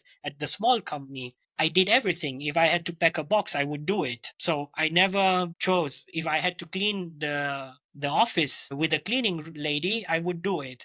So never underestimate the contribution of one person that brings. And I think the higher you go, the harder it is to keep track of that. Yeah. And that's deliberate thing which I try to remind myself when it comes to be able to successfully manage older people. They need to know that you're not just there to sit in the chair and make these decisions. You need to know that their concerns are understood, that you're covering them. And I think you have to be for sure consistent with the way you find the balance of understanding these people, and at the same time also remain impartial and being fair to everybody. So those are really hard challenges when you're starting in a leadership position. And I think it's very hard to lose track the higher you go into the positions. And again, I think that you need to have, at this level, especially in today's society, you probably need professional help, psychologists or people who are experts in communication. If your company can afford, I think that is a big, good investment. You need to focus on communication topics within your organization. You need to implement certain philosophies of communication which fits your style. Hey, Mal, was it easy for you to accept professional help? Like, oh, yeah, okay, I see. I have some issues here I can work on. Okay, I'm open to that. I think the beginning, no, but it all comes because of certain tensions or conflicts. Yeah.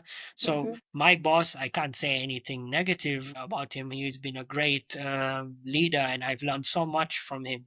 Yeah. But of course, when you work in an environment, you see a lot of challenges, tensions, conflicts, and with that, you start to realize why is that? And I think that's part of being a leader. Why is that conflict reoccurring? Why is the tension there? Why is that? And there are many reasons for it. And sometimes you need this extra outside help. I would say it was hard for me to accept it, because also I have a very strong character, personality, all that which comes with this type of development within all these different cultures. But I was lucky, again, the right people at the right time. I think a mixture between seeing the problems in front of your eyes and not being able to do anything about it kind of pushed me towards saying, okay, maybe we should explore that. And in the end, of course, you have always a chance to experiment, and if it's not working, to stop it.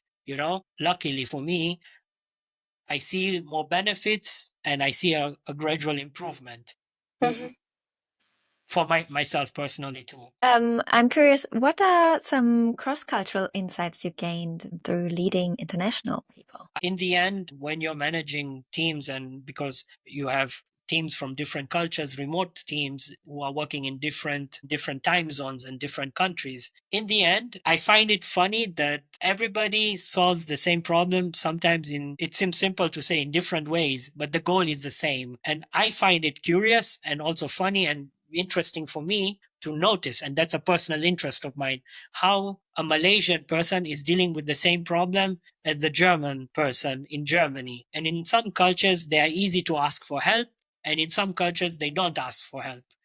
In some cultures, it's normal to bring a bigger group of people to be part of the problem. And in some cultures, it's important to make the problem yours and not let it known that you cannot solve it. So in these different levels of this cultural, let's say, business mindset, work culture, hierarchy culture, for me as a leader in this industry, I find it interesting how to build your own company culture and how to implement that. And I think that's my next step, or let's say that would be my next step, that finding my style, finding what works best, and how to now easily implement that across all the culture. Because I think you want to keep the uniqueness of all the things, but at the same time, you also want to bind it with a general culture which you want. And I could go on and on about this. It starts from how people do accounting in different cultures. We can start with the basics, like, for example, the Italians, they count 1, 2, 3, like that. The Indians, they count 1, 2, 3. And when you start to realize them, I think for me, that's a personal happiness to like be able to compare it. But as a leader in cross-cultural teams, I think you have to spend time and be patient to understand why certain things are being done. And for that, you need an environment of patience as well, because many times leaders don't have that environment. They have an environment which is business and results driven. And that's always a worry. Yeah, for me too. After the growth, our company got sold to private equity. So suddenly there is a shift in ownership. Of course, less felt, but that would be my next challenge, because, of course, within that environment, profits have an important impact on everything. And it's also scary, because if it all becomes only about profit, then that trickles down to different levels. And that's the challenge I have. I don't want to say that private equity don't respect, or let's say privately invested, or companies which are not family run don't have a strong. No, you have many corporations which have a great culture in work. But I think there is a lot of professional work and deliberate work being done there to maintain that. Even though at the top level, the goal is to keep the profits in check, because there are pension funds in there. And I'm not in that situation where I'm just in the starting of that career path right now, but very interesting as well. I think so too. And maybe one more question connected to that. Again, your African Indian background, and then the little chapters in between in Italy and Graz, now being in such a high position at a young age with an immigrant background. What would you say were maybe the learnings you gained on the way, especially from that intercultural, multicultural background, being such a great leader and maybe being different than other people in this position? I don't know if I'm a great leader yet or not. I think For sure, I want to emulate certain philosophies and certain values, which I want people around me to feel that are genuine. You're right. I think growing up in this multi third cult culture and having this mixture has a big impact on who I am today and how I do Mm. things today. And I think I take this as an opportunity to take everything from that journey and, as I said, to find my style, to find the DNA. Of course, now I'm in the stage where I want to also understand what I want to do with this experience and this package of knowledge. Because, like everybody, as I'm not primarily driven by profits and money, and I'm driven by people, and I'm driven by making more jobs or creating education opportunities, it's time to focus. It doesn't mean that I don't want to continue in the corporate world or I want to go in the education world, or but with that kind of experience also comes like a sense of responsibility, because you feel that you can do so much more impact, but you don't have enough time. And I think that's where I struggle today. And I think your question was the learning curves, right? In that journey, the learning curves, again, openness to people, openness to culture, openness on tolerance, things which today are all questioned, being able to see something positive in something which is so far away from your reality, going the extra mile to understand a different culture, going the extra mile to taking another culture and bringing the best of it into your culture. That's what drives me. We have a Georgian cleaner in my company who cleans the offices, Tamara.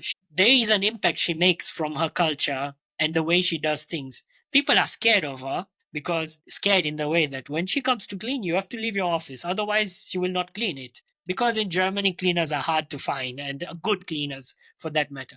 But she's happily doing that and she wants to do that. But realizing as a leader that this person has an impact on your operation, that is for me the true value of being a leader. And Mm. it's all the circle, because The this whole journey. system is working together, right? Yeah. Exactly, because from my great grandparents, from being Indian and living in Kenya, they adapted, they changed, they integrated, then they adopted new ways and they took best of things and then they passed it on. And again, it's kind of my responsibility to take that package. And for sure, I will have to filter it, because I can't just do and give everything, you know? And Mm. yeah, that's what creates the identity, I think, at a personal and at a leadership level. That's the Mhm. unique selling point in the end. Wow, thank you. Yeah, very good summary, I would say. I have one more question now. Being in Germany, what Yeah. is your cultural experience being in Germany? I think I've become like this adult, this tax paying citizen, and that's just how life is. So I would say it was driven by my career move, and everybody at my work who are Germans are super like family to me, and there are people who I really love and also hopefully keep in my life for the rest. So I think my general experience has been positive in Germany, but because of this whole different culture, I must admit that I also feel quite lost sometimes with the definition of home and definition of what is my preference in terms of what I want out of my life. But in terms of the cultural experience, the social experience, I fit very well into the German society from that perspective, because some of the values, another genuine thing, respecting time, because I think that time, and that comes also from my bringing up, for me time and respect go hand to hand. So somebody's time is to be respected, and I think that goes very well with the philosophy here. But there are also things which also don't go well.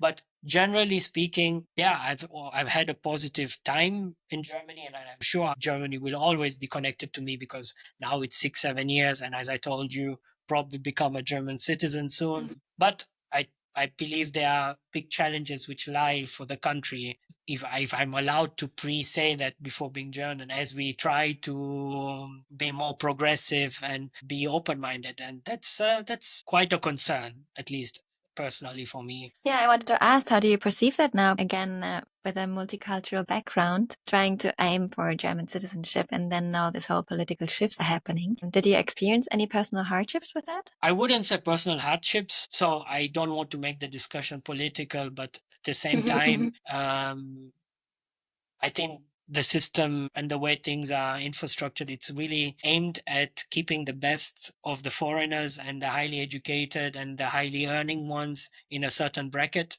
I think that's what I don't like about this segregation. So people like me who are, let's say, highly educated and are in this position are, of course, an advantage to keep in the country. So personally, I'm in the fast lane and the fast track of things, even though I don't want to have this privilege in this sense. But that shows you that the decisions which are happening are more related to, are more economic and are more, they're more nationalistic decisions, to keep the best, and which I think everybody does, even at a personal level. But of course, the broader situation as a leader and as a person who works in the German industry, I do see some challenges in the work culture. The German workforce in the 80s and 90s was known to be ambitious and hardworking, probably because after the war they had to redevelop the economy. And I think right now we are facing a big shift. I think there's more shift towards work-life balance cultures. I think that risk-taking and ambition are harder to see. And again, I'm generalizing a lot, but people are going into flexible working topics. The economy is not doing great. And you have a new wave of technology. So, like, a lot of interesting challenges which come into the country. And I also think that Germany itself has got kind of a job to do in terms of identification, how they want to promote it in the outside world. So again, the last topic is that as I travel a lot and I'm multicultural, I can also see big shifts and improvements in other parts in the world. So the attractiveness of the country and the attractiveness of Europe in general is not the same as it was some years ago. So the standard of living of people in Kenya, I can say, in already in some parts of Asia, in Malaysia, Indonesia, Vietnam, it's raising extremely quickly up. Middle class Kenyan are already starting to afford European skiing trips, for instance. So, of course, there's still a big gap between the poor and the rich in these other countries, but the middle class is growing very quickly. And the standard of living of the middle class of those countries and the standard of living of the middle class in Europe, that lifestyle is almost the same. So Wow, if you're middle class, doesn't matter where you are. it's starting to matter less where you are. And and I think that's a general trend. You just mentioned a working life balance. Now you coming from a hardworking background and family, I would say. How are you managing your work life balance? I say I'm a flex. I don't believe in this separation. I would say I try to mix it. So of course there are moments where I work extremely hard and I'm under pressure to perform and get stuff done. But I also have tried to create a situation where I tried to separate it. It just didn't work for me as a person. 40 hours work and weekend is only for that. I think many people try to do that. For some people, it works. For me, I accept the fact that work is a big part of my life and that being happy at work and making work more like normal life is my goal. So I, for example, cook in the office. But for that, I make sure that there is a fully functioning kitchen for everybody. But that's where my influence comes. But again, that's the fit with the company. The company sees the same thing. They realize that, hey, a lot of people spend their time here. They should feel that their kids can come to work. There's different topics. So I'm more in that spectrum where I'm not necessarily looking for that balance. I'm more like they balance in with each other. And sometimes there will be times where it's more stressful, but there are also times where I'm at work and I'm thinking more about my personal things, and that's fine. It's okay. But again, it's very personal specific. So sometimes I'm the type of person who gets work done of 8 hours within 2 hours if I'm in the right mind frame. And I could do 8 hours of work and do zero. And I think that's just knowing yourself better. Productivity. And important that you're in the culture where it fits you, because that's very hard to find in the working culture today, because some companies don't accommodate. Yeah.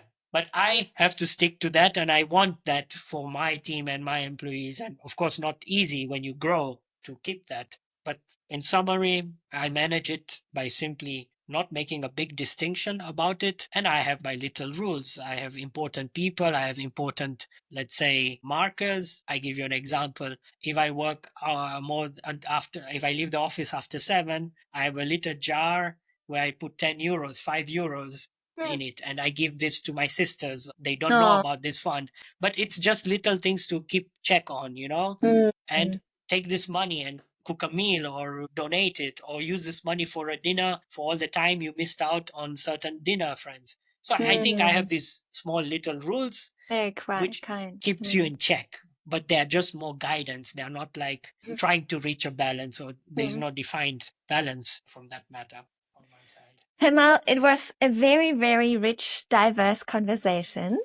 I just want to dive one more time into your overall experiences. So, if you look back now, you've been 30, what would you say, not only in terms of your career, but personal life, personal path? What were the most pivotal moments for you in life so far? I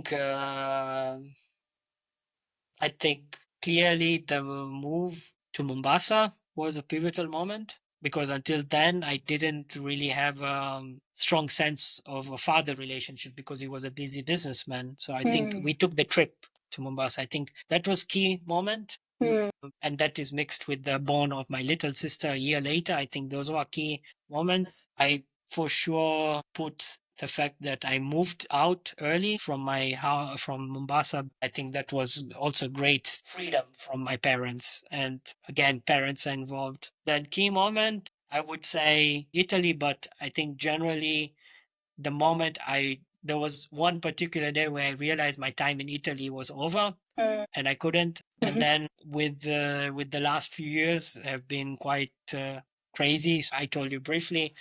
I think the pandemic start was a key moment for everybody. For me, particularly after 1 year, 2 years, I lost my dad to it. So I think that was a key moment as well when I lost my father due to COVID.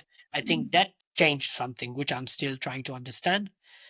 And yeah, very hard to summarize uh, that those moments. And yeah, and last year, of course, I lost my mom as well. But I'm sorry to hear that. after, let's say,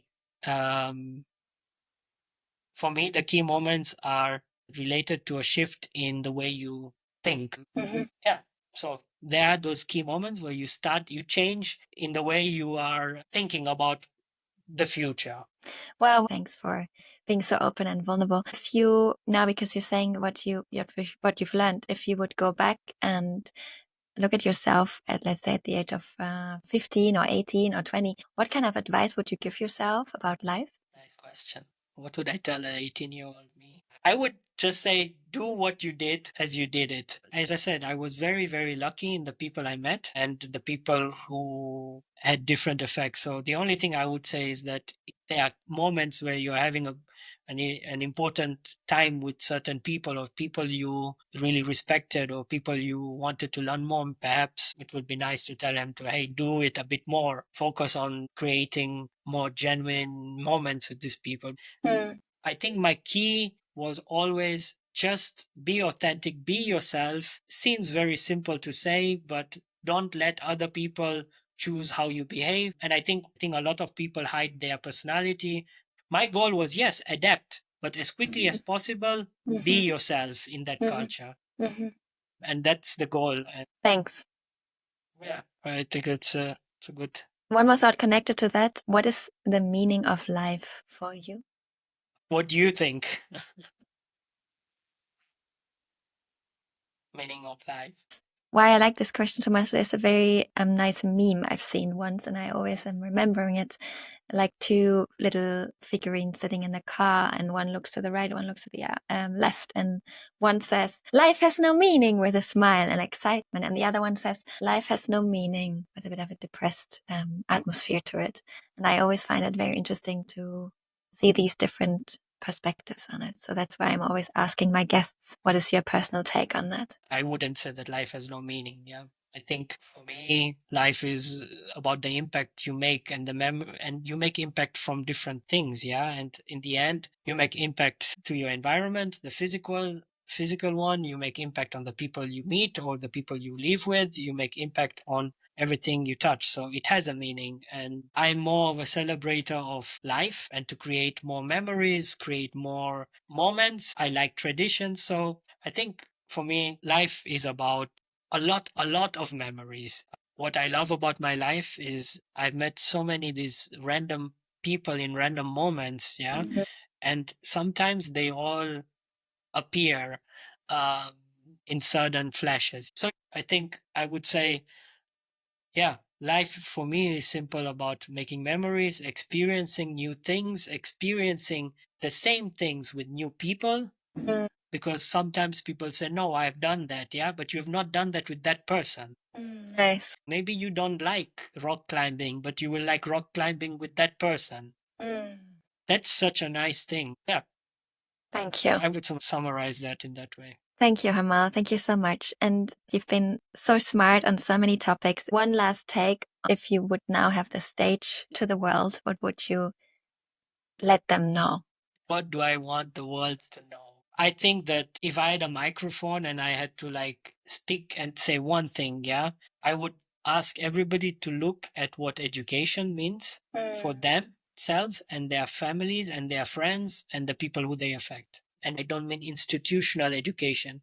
Education for me means opportunity to be yourself, opportunity to immerse yourself in this world of knowledge and world of experience. So I think for me, education was key. And every time I've looked at my life, I've always found that very interesting. So if I had a mic and I had like access to everybody's ears, I would say go and make a timeline or ask yourself what have been the most educational moments in your life. And I hope that for most people the answer would be where they felt the most freedom. I hope. I say where I was more close to education and openness was where I felt more freedom. Yeah. Both mentally, physically, emotionally. Beautiful. I sound like my dad. Well, maybe a beautiful realization at one point too that we are becoming a bit like our parents at one point. The good and the bad It's side okay. It's sometimes. okay. Well, thank you so much, Hemal. It's been Thank you. very rich 3 rich hours. Wow. conversation. Yeah, thank you. Bye. Bye. Thank you very much.